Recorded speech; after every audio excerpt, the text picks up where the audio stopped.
So we've done actually some pretty interesting things here in this space, and we've always had a pretty strong relationship with local government from a geographic information system standpoint, but also just even on the services that we provide. Probably for the first 2 years maybe of this, since 2011, we were focused primarily on the state and the services that we could provide back to the state agencies.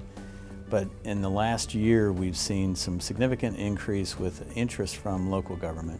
It can leverage our contracts. We actually have a co-location service, so that we can put them in our data center, and Cuyahoga County, which is Cleveland, moved all their production environment into our State of Ohio Computing Center, which we call the SOC, and actually took their mainframe and decommissioned it, moved their application onto our mainframe. So, and seeing an operational improvement on their side of $1 million a year, probably cost avoidance of somewhere in the $12 million range for doing that.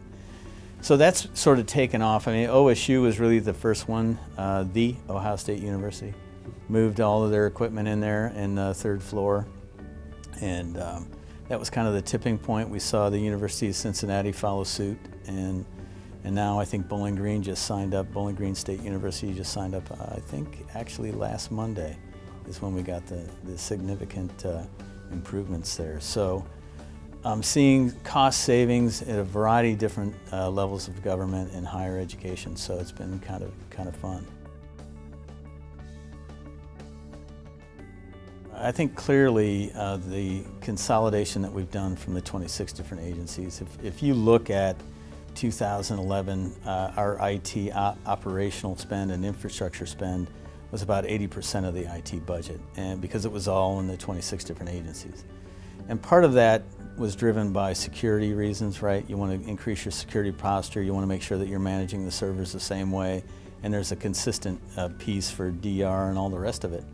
But the savings that we've seen over the course of time with moving those all to the center, I think in 2013 we were managing about 675 environments, and right now we're managing 5,500 environments. So saw a significant amount of partnership and collaboration with the agencies to make that happen, but significant savings as well as we've moved through that process. So I would say streamlining sort of the IT operational side, the server side, the storage, the network is coming.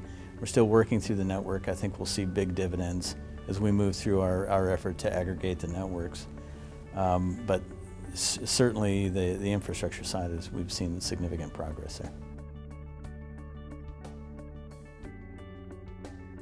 Clearly security. I'm sure that if you talk to all the CIOs, they would first go to security, but that seems to be the biggest one. Hard to keep, and even when we train them up, it's still hard to keep. And it's a special skill set, a special sort of knowledge base, and we're going to continue to, I think, see that just because we can't compete on the salary level, and we're going to have to get somewhat creative, I think, in this space over the next 2 years. We're just not going to be able to keep them. I mean, I would say the other one too is the data analytics side. I think we have a lot of BI, business intelligence experience and knowledge. I think data analytics is a little bit more of an evolutionary journey from BI, and I think we're going to have some trouble keeping good folks that are in that data management, data analytics piece going forward too. That's going to be the next, I think, big challenge we're going to have.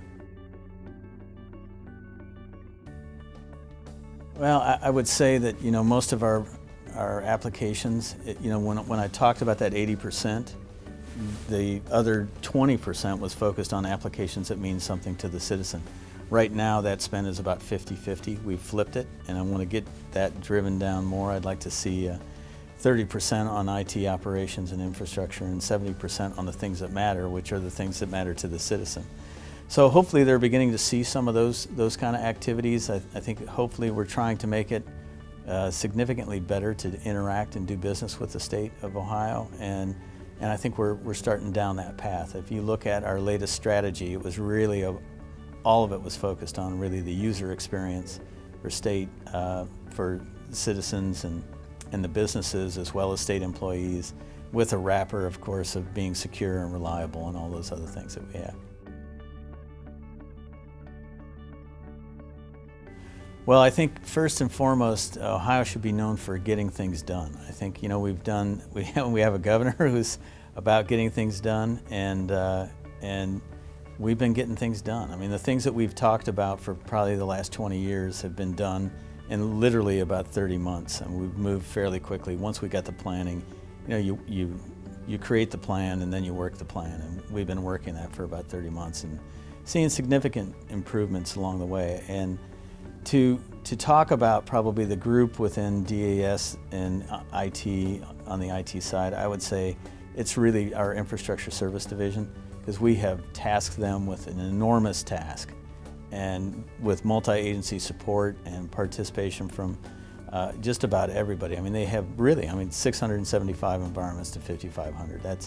That's not something you do over a weekend. I mean, that's a lot of planning. That's a lot of you got to get the networking and the plumbing and the firewalls all figured out. So those guys have done a lot, and are probably still drinking from a fire hose, but we're getting there. And we got about 1,000 more servers to get in, maybe a little bit more than that, and then we can start to focus on other things, which will be nice. I think probably the biggest challenge I had was I was coming from the chief operating officer's position at the state, and so I was very tactical, very operational. Take that hill, I can go take that hill. And when I got into the CIO's office, it's much, much more strategic. And to be in a position to continually be thinking about 2 years, 3 years down the road, if not even further, I think that's probably the space that I was challenged by, and certainly that I've adapted to. I think I'm in a fairly decent growth pattern there, and thinking strategically and understanding that here's the roadmap, here's the places that we want to be when, and here's why. I think that's probably the biggest piece I've seen change from Stu Davis' standpoint.